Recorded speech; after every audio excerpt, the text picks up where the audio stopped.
Yo voy a hablar un poco de Eva Ferreira a partir de algunas cosas que están en el sitio de Humanidades Digitales y un poco en general. Es difícil escribir sobre Eva Ferreira, pero es necesario. La frase no es mía, la escribió Manuel Claps en 1950 y agregaba, abro cita, hay que intentar el análisis y la valoración de su obra desde nuestra perspectiva, es decir, expresar lo que significa para nosotros. Esclarecernos con respecto a Eva Ferreira es, en cierto modo, esclarecernos respecto a nosotros mismos, dado que su personalidad ha influido de un modo determinante en la formación de nuestro ambiente espiritual. Cierro la cita de Claps. En efecto, Eva Ferreira es como un nodo, un cruce de caminos. Es, como dice Claps, factor causal del ambiente espiritual uruguayo y es también, a la vez, consecuencia de otros factores causales previos de ese ambiente espiritual. En particular, en estos tiempos nuestros, propensos a polarizaciones, Eva Ferreira, que ha sido caracterizado por Gerardo Caetano como un filósofo de la conciliación, las expresiones de Caetano, pero que a la vez desconfió agudamente de soluciones eclécticas, la expresión esta es de Vaz, que amontonen ideas pragmáticamente o demagógicamente, podría darnos algunas herramientas para, como decía Claps, esclarecernos a nosotros mismos. Sin embargo, pese a esto, se ha ido convirtiendo Eva Ferreira en un nombre más citado que leído, más formalmente reconocido que conocido. La idea central que quiero exponer en estos minutos, aclarando que obviamente el tema merece más consideraciones, es que el pensamiento de Eva Ferreira, lejos de ser letra muerta, puede constituirse en un aporte especialmente relevante para nuestro debate público contemporáneo, en una diversidad de temas de los cuales voy a mencionar solo un par. La crítica de Eva Ferreira a la herencia y su abordaje del problema central de la estética contemporánea. En esta línea, este proyecto de Humanidades Digitales es una herramienta que puede contribuir a este fin de aportar al debate público. Eva Ferreira es un pensador original autoenvuelto en una exposición didáctica que intenta conectar y conecta con cierto sentido común. Este híbrido entre originalidad y sentido común es visible, por ejemplo, en el abordaje que hace de los problemas sociales. Ni bien comienza el libro homónimo sobre los problemas sociales, aclara que uno de sus objetivos es, abro cita de Vaz, aclarar confusiones muy corrientes, combatir errores muy arraigados y evidenciar cierta clase de verdades, de esas que, tal vez por ser demasiado sencillas y claras, suelen disimularse o desnaturalizarse en la confusión de las doctrinas y en la agitación de la acción práctica. Cierro cita. Vaz no intenta ser original, por el contrario, intenta ser claro y revisar a fondo los problemas, pero en ese proceso muchas veces llega a conclusiones radicalmente originales y que han sido calificadas como precursoras en distintas subdisciplinas filosóficas. Sin embargo, a veces la originalidad de alguno de sus hallazgos termina como disolviéndose en esa envoltura de sentido común.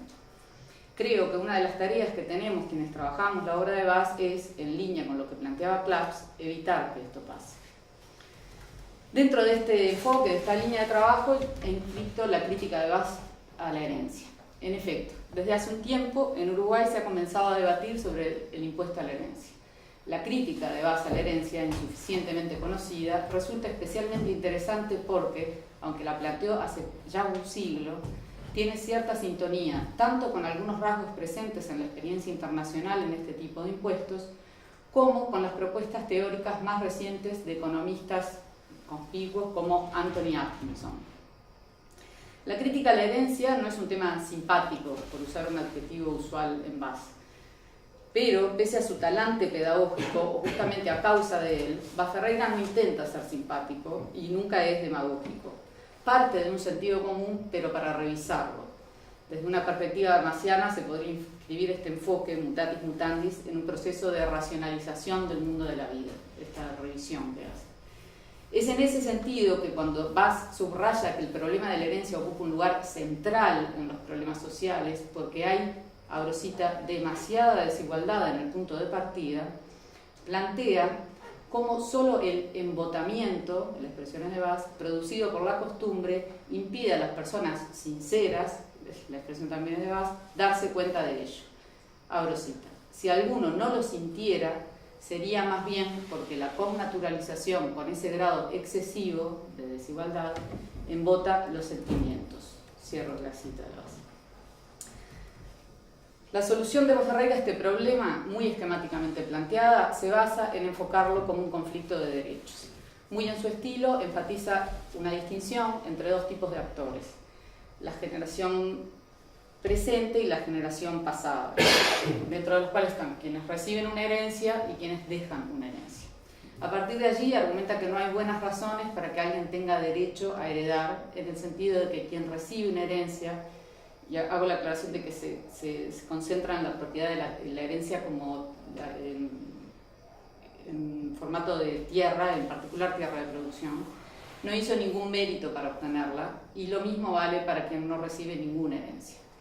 Pero por su parte, el dador de la herencia tiene cierto derecho a disponer del destino de sus bienes. Bass reconoce la legitimidad de ese deseo.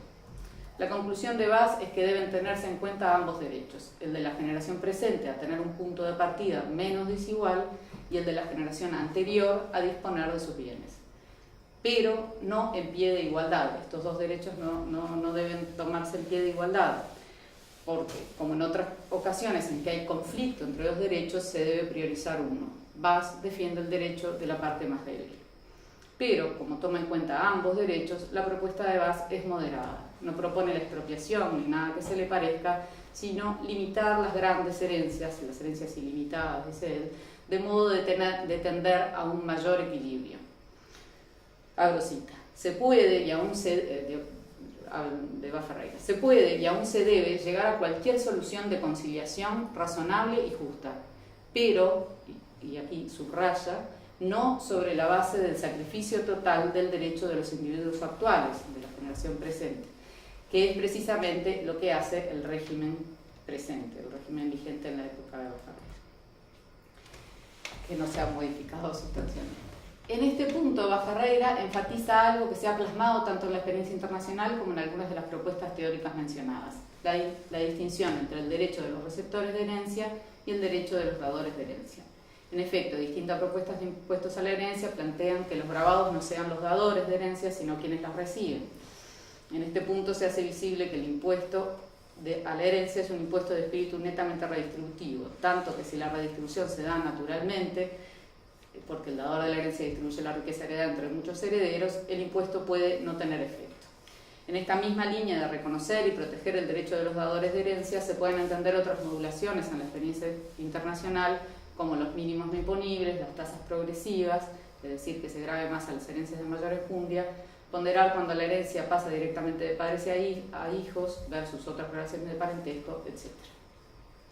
Por otra parte, este mismo espíritu francamente redistributivo del impuesto a la herencia se expresa en otros instrumentos que funcionan como contracara, tanto en la propuesta contemporánea de Anthony Atkinson como en Ferreira, contemporánea a nosotros, ¿no? Atkinson propone un binomio compuesto por el impuesto a la herencia por un lado y una herencia mínima universal por otro. En el caso de Ferreira, se podría considerar que la contracara del impuesto a la herencia podrían ser las medidas tendientes a la satisfacción del derecho a la vivienda, otro tema que él ha trabajado. En efecto, según Andreoli, abro cita, es claro que Ferreira considera que la vivienda para cada uno ha de ser provista con una marcada urgencia y que es prioritaria a la satisfacción de otros derechos. Obsérvese que considera que en el caso se trata de un mínimo que debe ser asegurado.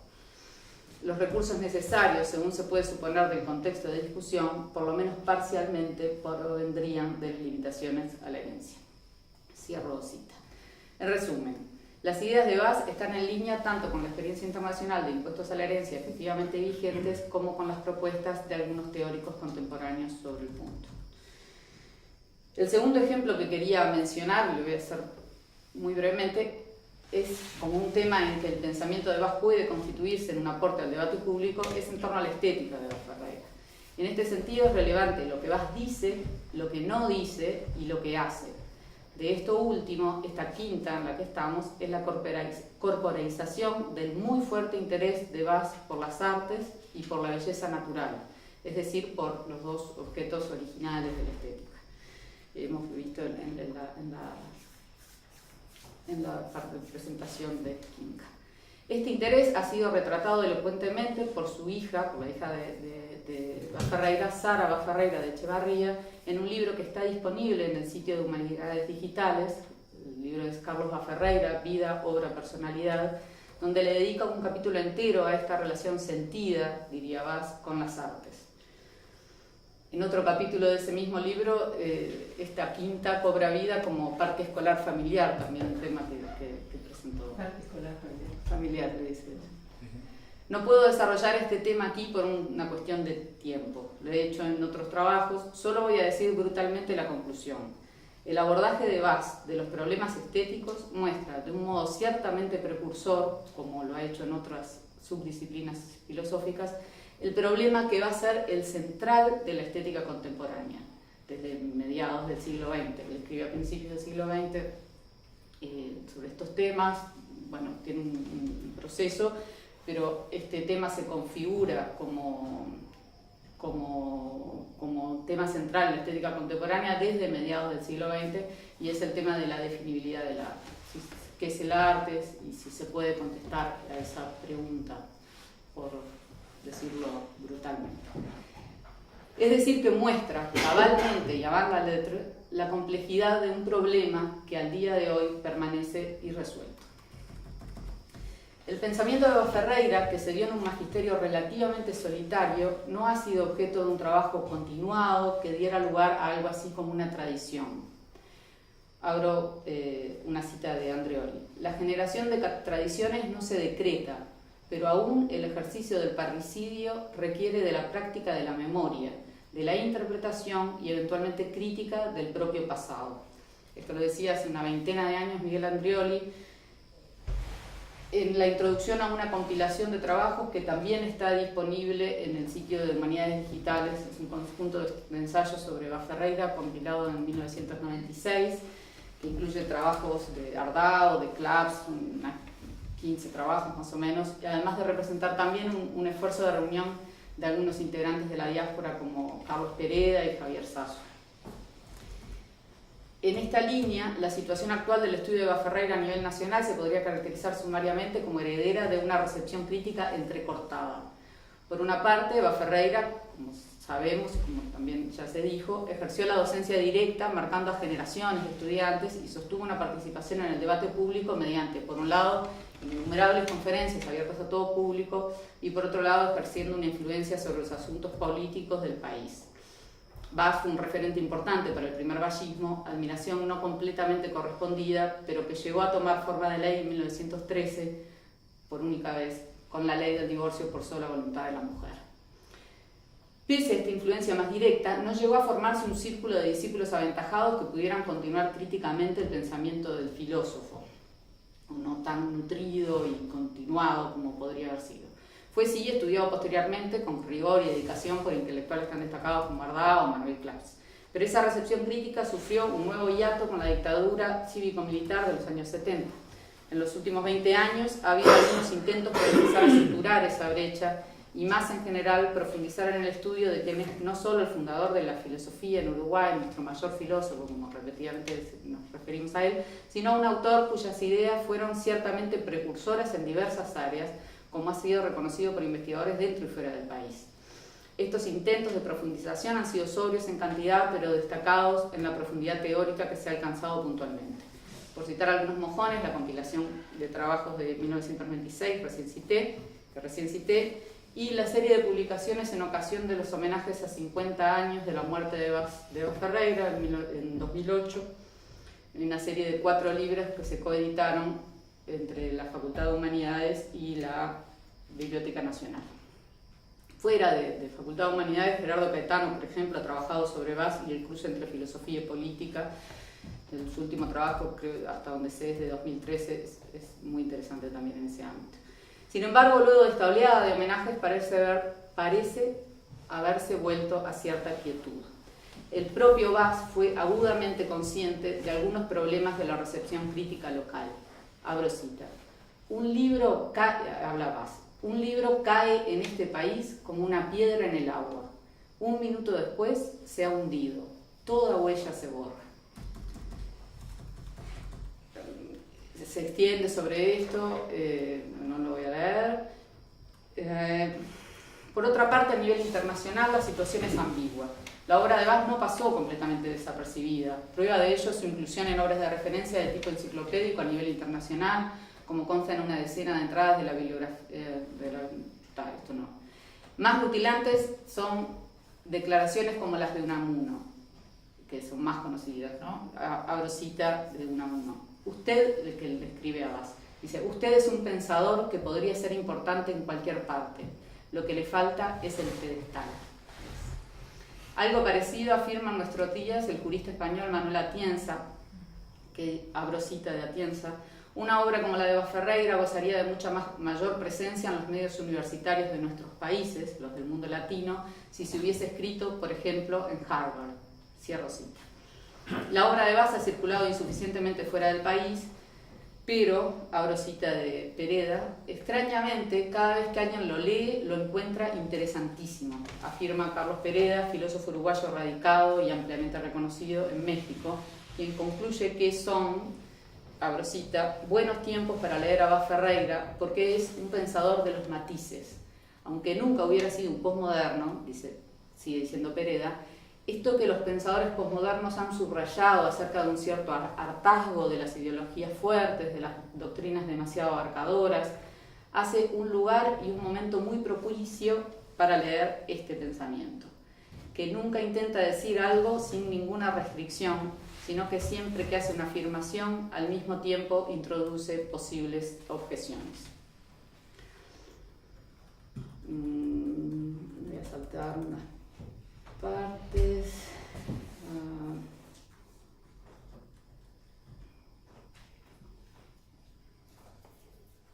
Bueno. En este tipo de enfoque de la obra de Bas Ferreira, que se centra en algunas de sus ideas para tener en cuenta, esto lo hago con un poco lo que decía Pereda, y yo adhiero también a esta idea que sale justamente de Bas, su idea de pensar por ideas a tener en cuenta y no por sistemas. Esta noción está presente también en Andreoli, en 2012, Cadorsi 2008, Seane 2008. Como ha señalado este último, Seane, abro cita, la vitalidad de un filósofo no suele medirse por la invulnerabilidad de sus respuestas, que tarde o temprano son abatidas, sino por la capacidad de estas de continuar estimulándonos y ayudándonos a comprender mejor algunos problemas desafiantes. Cierro cita. También Yamandú Acosta, en esta compilación del 96, ha destacado en este modo de pensar la intención de Bas de estudiar, abro cita de Acosta, las ideas, vengan de donde vengan, y la posibilidad de su móvil articulación frente a una realidad que es dinámica, desde un pensamiento que con buen sentido se posiciona frente a ella. Bien. Salteo otra parte y simplemente quería mostrar que hay cierto consenso en esta idea de continuar de alguna manera la obra de Bas de modo asistemático. Y con, a ver, un par de párrafos y termino. Además de ser el filósofo más destacado en la historia de Uruguay, Bas Ferreira tuvo una activa participación en los asuntos públicos del país, tanto desde su actividad intelectual, clases, conferencias sobre escrita, como desde la institucional, como rector y decano en la UDELAR, como ya se dijo. Uno de sus proyectos centrales fue justamente la creación de la Facultad de Humanidades y Ciencias, de la cual la actual Facultad de Humanidades y Ciencias de la Educación es una de sus hijas, y de la cual este proyecto de Humanidades Digitales es uno de sus hijos. La Facultad de Humanidades, nuestra facultad, le debe su existencia a Bas Ferreira. Durante el accidentado proceso de fundación de su largamente acariciado proyecto de una Facultad de Humanidades y Ciencias, Bas Ferreira señalaba, abro cita, cualquier institución que se funda, pequeña, vergonzante, modesta, todo lo mal hecha que se quiera, si no se la mata, tiene que progresar. El caso es fundarla. Creo que estas palabras de Bas, que recoge Turcati en este libro ahora disponible en el sitio de Humanidades Digitales, podríamos oírlas como una especie de bendición laica y a distancia sobre este proyecto incipiente de humanidades digitales que de a poco se va armando. Proyectos como este, sumados a otros como autores anáforas, y el apoyo que ha dado instituciones como el AU, el Archivo General de la Universidad, el INPO, y sobre todo el trabajo sostenido por la Fundación Bas-Ferreira Raimondi, que sostiene no solo esta quinta, sino la digitalización y acceso de las obras completas de Bas en el sitio de INPO, que ha sido para los investigadores una noticia magnífica, puede colaborar en permitir que el pensamiento de Bas-Ferreira se constituya en un aporte a nuestro debate público contemporáneo. En particular, este proyecto de humanidades digitales, al democratizar el acceso no solo a la obra de Bas, sino también a los trabajos de quienes, a lo largo de un siglo, con rupturas y continuidades, han investigado la obra ferreiriana, podría contribuir a suturar y continuar esta recepción crítica hasta ahora entrecortada y a ampliar las posibilidades de su contribución al debate público contemporáneo. Sigue siendo necesario escribir sobre Bas para que los libros no caigan tan hondo y tan sin huellas.